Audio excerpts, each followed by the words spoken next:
My fiancé called me while laughing with her friends. He actually thinks I'm a virgin. Men are so stupid. I listened to the whole 20-minute conversation. I called off the wedding the next morning. She still doesn't know how I found out. I, 28 male, was supposed to get married last month. T-word, supposed to. 3 weeks before the wedding, I was at work when my phone buzzed. Rachel calling. I almost declined. She knew I had back-to-back meetings that afternoon. But something made me pick up. Hello, Rach? Silence. Then muffled sounds, laughter, the distinct clink of wine glasses. She must have meant to call Megan. My name was right next to hers. She probably hit my name, threw the phone in her purse, and thought she was talking to her friend on her AirPods. An accidental call. The kind of dumb mistake you make when you think no one's listening. I was about to hang up when I heard her voice, clear as day. He actually thinks I'm saving myself for marriage. Can you believe it? My finger froze over the end button. Her friend, I recognized Megan's nasally laugh, said something I couldn't catch. Then Rachel again. Oh please, like I haven't been getting it from Tyler every time Josh works late. That man knows things Josh couldn't even spell. I sat in my office chair, staring at the quarterly report on my screen, while my entire world tilted sideways. 20 minutes. That's how long I listened. 20 minutes of my fiancée and her friends dissecting our relationship like a frog in biology class. The virgin thing? Just the appetizer. Apparently, I was sweet but boring in every way that matters. My proposal at her favorite restaurant was so predictable she had to fake cry. She was marrying me because, and I quote, Josh is the guy you marry, Tyler is the guy you But here's the kicker, the part that made me set down my phone and stare at the wall for a solid 5 minutes. After we're married, I'll wait like 6 months before getting pregnant. Don't want him getting suspicious. Tyler's eyes would look so good on a baby. I ended the call, went back to my meeting, presented the quarterly projections like I hadn't just heard my fiancé planning to pass off another man's baby as mine. That night, she came home all smiles, kissed me on the cheek, asked about my day. I watched her face searching for cracks in the mask. Nothing. Oscar-worthy performance. Wedding stress getting to you, babe. She rubbed my shoulders. You seem tense. Just work stuff. She spent the rest of the evening showing me Pinterest boards for centerpieces. I nodded at appropriate intervals, thinking about those 20 minutes. About Tyler. About the baby that would never be mine. I didn't sleep that night, or the next. By day 3, she noticed. Are you getting cold feet? She asked over breakfast, her voice pitched just right between concern and hurt. You can tell me anything. You know that. I looked at her. Really looked. The woman I'd loved for 4 years. The woman I'd bought a ring for after she spent 6 months dropping hints about her dream proposal. The woman who cried at animal shelter commercials and made me soup when I was sick. The woman who was screwing someone named Tyler. I'm fine, I said. Just want everything to be perfect for you. She beamed, reached across the table to squeeze my hand. It already is, babe. I can't wait to be your wife. I squeezed back, matching her smile.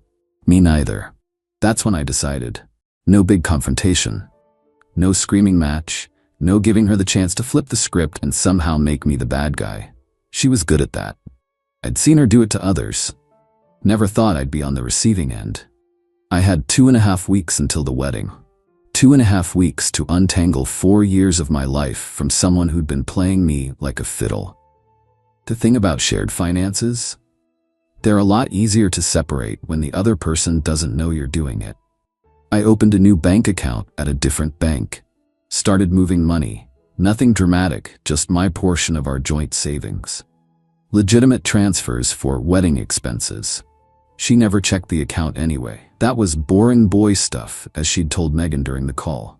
The apartment was trickier. Both our names on the lease, 8 months left. I spent my lunch breaks reading the fine print. Breaking it would cost me 2 months' rent, but I considered that the price of admission to my new life. I set the money aside. Meanwhile, I became the world's most devoted fiancé. Picked up flowers randomly, cooked her favorite meals, listened attentively to every wedding detail. She ate it up, even bragged to her mom on the phone about how attentive Josh has been lately. Yeah, attentive to every lie that came out of her mouth. A week before the wedding, things got interesting. She came home frazzled. "Tyler's being weird," she said, pouring herself wine. Large pour. "He keeps texting about the wedding. Like, I get it, you're jealous, but deal with it, you know?" I made sympathetic noises while chopping vegetables. "That must be tough. What's he saying?" She waved her hand dismissively. "Oh, just guy stuff. He'll get over it once I'm married and he realizes nothing's changing." Nothing's changing. She said it so casually, like maintaining an affair after marriage was just another item on her to-do list, right between pick up dry cleaning and cheat on husband. "Maybe he needs some space," I suggested. "Distance makes the heart grow fonder and all that." She laughed. Actually laughed. "God, you're sweet. This is why I love you, Josh. You always see the best in people." 3 days before the wedding, I played my ace. Came home looking devastated. "We need to talk," I said, setting my laptop bag down heavily. Her face went white. For a second, just a second, I saw panic. Then she recovered. "What's wrong? Did something happen at work?" "I got a call from the bank. There have been some large cash withdrawals from our joint account. They flagged it as suspicious activity." She blinked. Twice. "What? How is that possible?" "I don't know. But Rachel, nearly $10,000 is gone." I watched her process this. Watched her realize I was lying. Watched her calculate whether to call me out or play along. She chose option 2. "Oh my God, we need to call the police. Our wedding money." "I already did," I cut in. "They said it's tricky since both our names are on the account. They suggested we come in to file a report and bring all our records. I told them we'd be there tomorrow morning to get it sorted." Her hand fluttered to her throat. "Tomorrow? But I have my final dress fitting." "I know. I'm sorry. But this is serious. The venue needs final payment by Friday." She nodded slowly. Mind racing. I could practically see the gears turning. "You're right. Of course. We'll figure this out together." That night, she was on her phone constantly, texting under the covers when she thought I was asleep. I caught glimpses. Tyler. Megan, her sister. Damage control mode activated. The next morning, 2 days before our wedding, I woke up to an empty bed and a note. "Babe, I'm so sorry, but I had to go. My mom had a medical emergency. I'm driving to Sacramento now. I'll be back tomorrow for the rehearsal dinner. Please handle the bank thing without me. Love you." Her mom lived in Phoenix and was currently posting beach photos from her Cabo vacation on Facebook. I texted back, "Of course. Give your mom my love. Don't worry about anything here." Then I texted my best man, "It's over. Stand by for instructions." Update 1. To be clear, when I texted my best man, I didn't mean for him to call the venue just yet. I just needed my inner circle to know the war had started. The scorched earth campaign would begin later. See, when Rachel left for her fake emergency, she made a crucial mistake. She took her laptop but left her tablet. The one synced to her iCloud, the one she thought I didn't know the password to. Fun fact about people who think they're smarter than you, they get lazy. Her password was our anniversary date plus her birth year. I'd seen her type it in 100 times without thinking. I wasn't snooping for dirt. I already had the motherlode. I was looking for proof, protection. I found it. Messages with Tyler going back 2 years. 2 years. During the time she was pushing for commitment, crying about how her friends were all getting married, how she felt like I was stringing her along. The messages were cold, almost transactional. "Tyler, this weekend still good? Jay has a work thing Saturday. Come by after 7. Bring wine?" Always, like scheduling a pest control service. Then I found the group chat with her friends, the one from the accidental call. Scrolled back to the day after I proposed. Megan, "So? How was it?" Finally. Thought he'd never ask. "Ring pics?" "It's nice. Not exactly what I showed him, but whatever. I'll upgrade it later." Lol, stop. At least you're getting married. Brad still won't even talk about it. Tyler's pissed, LeMayo.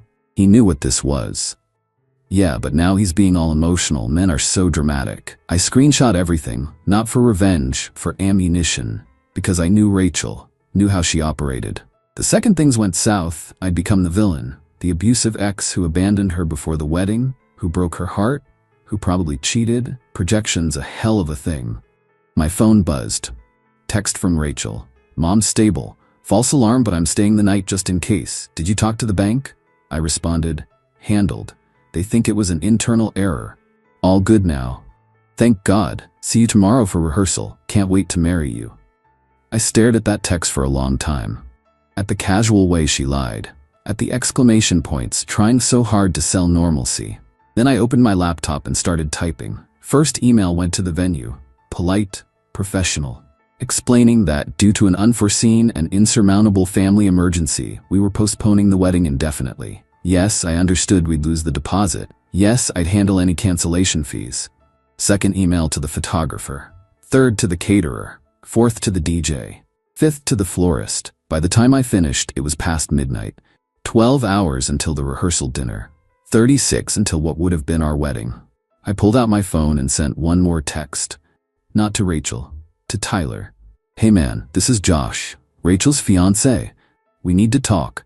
Tomorrow, 10 a.m., Starbucks on 5th Street. It's important.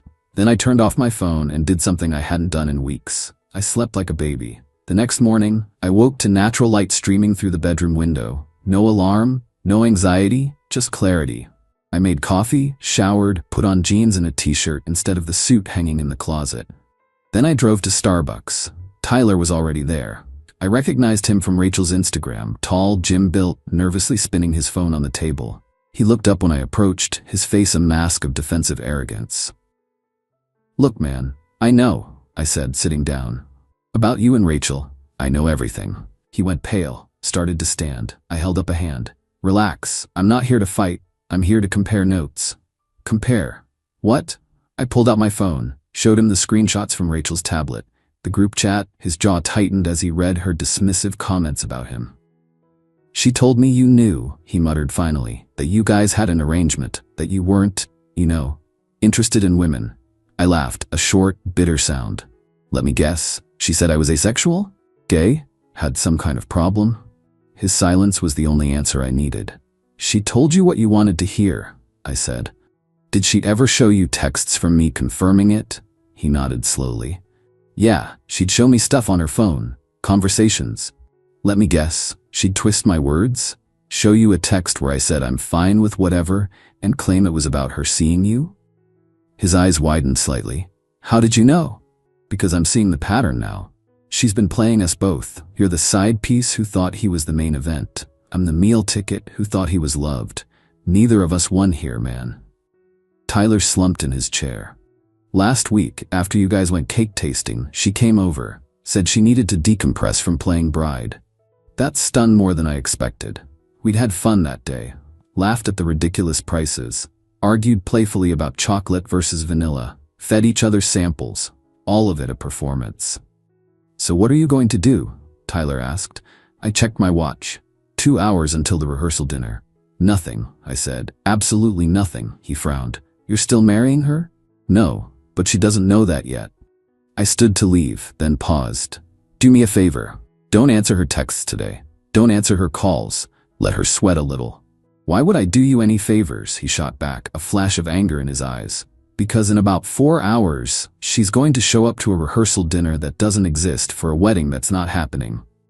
She's going to realize her fiancé has gone radio silent, and when she frantically calls her backup plan for comfort and you don't answer either, that's going to be a very interesting meltdown. You really want to be on the receiving end of that?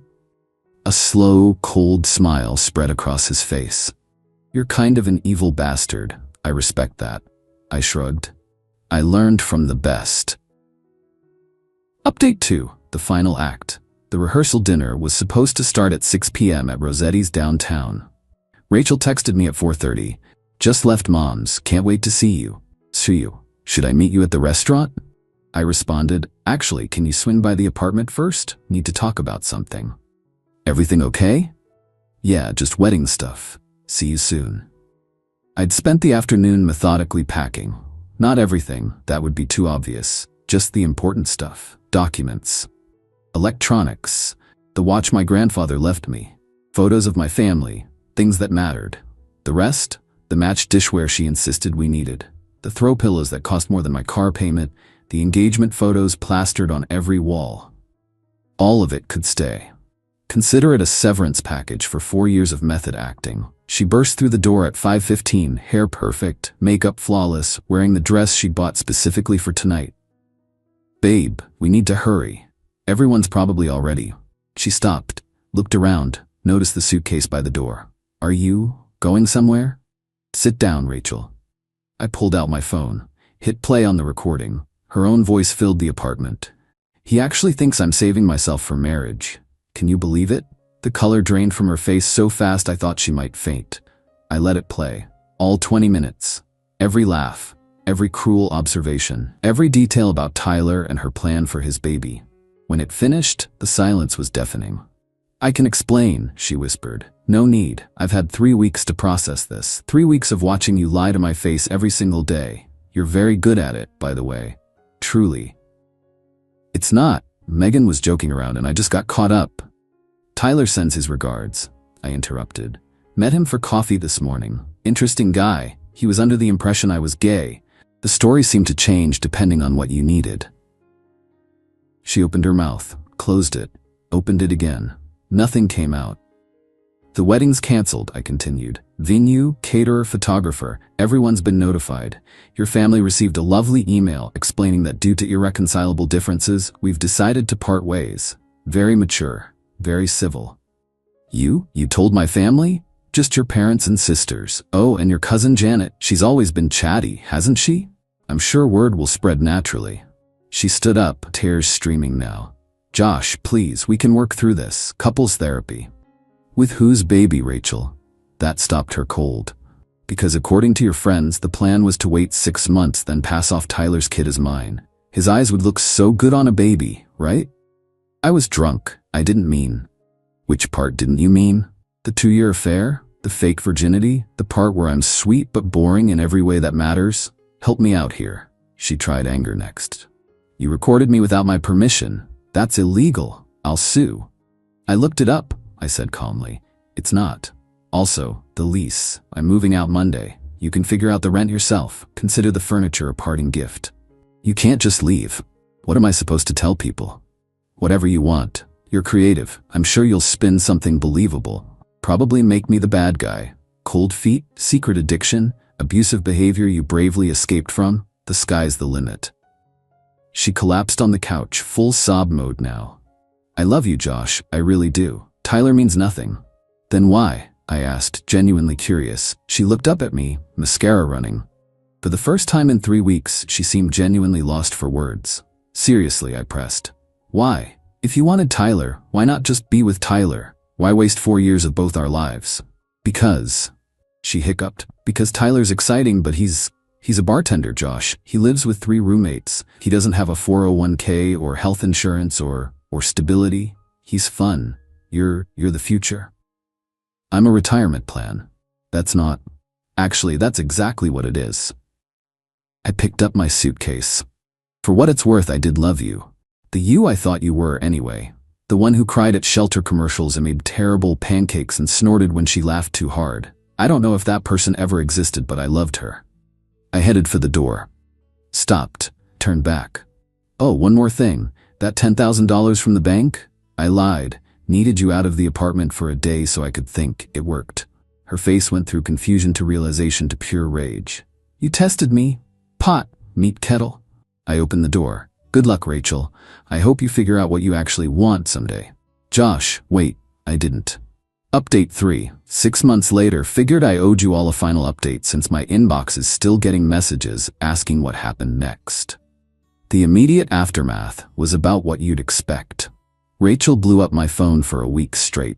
Texts ranged from apologetic word salads to rage novels to suicide threats. She's fine, her sister confirmed she was just being dramatic.